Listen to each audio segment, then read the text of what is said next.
Baseball's been very, very good to a few teams in baseball right now.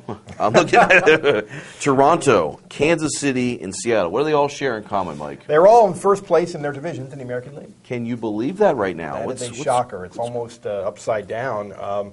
Toronto, 9 games over 500, so they legitimately are off to a really good start, and you have to respect that at least. And there's some players on that team, and some pitchers that have really performed early. Don't think they can stay there just because of the competition in the American League East. They got a ton of injuries too, but Roy Halladay's playing well. Scott Richmond's another name, a guy that's been really throwing well. Right. Each of these teams that are doing well has a pitcher that surprisingly is. We're going to talk about Kansas City here. Zach Greinke. He's phenomenal. Gave up his first earned run the other day, and there's a little bit more to that story with Greinke. You can maybe fill me in. Yeah, he's a guy who was a phenom going back 4 or 5 years ago. Really a highly regarded prospect, and got to the major leagues and kind of has some issues with. He has some mental and emotional problems with interacting with people. I don't know what the clinical term for this is, but really had a lot of trouble sort of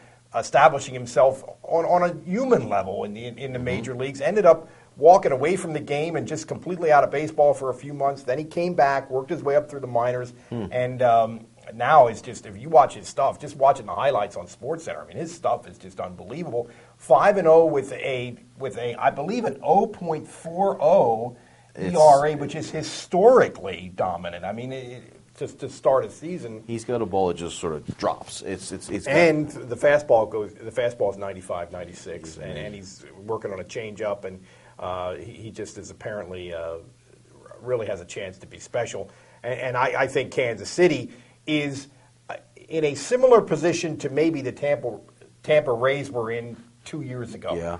They've drafted so well. They've had a chance to draft so well, so long now, that they're starting to develop a good young nucleus. They've got Gilmesh there already. They've got some good young pitchers. They've got Coco Crisp they went and got in the offseason. So they've got a nice group. This could be a team. That's a division that could be up for grabs. Nobody's that great in that division.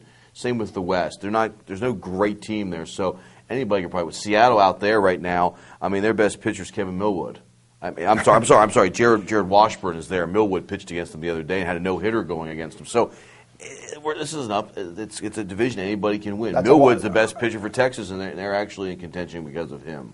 I think the West is really a wide open, a thing where 85 games could win it easily. And 85. It's going to be like that all year. I think Texas is a dangerous team because of their offense, but that really is a so-so division.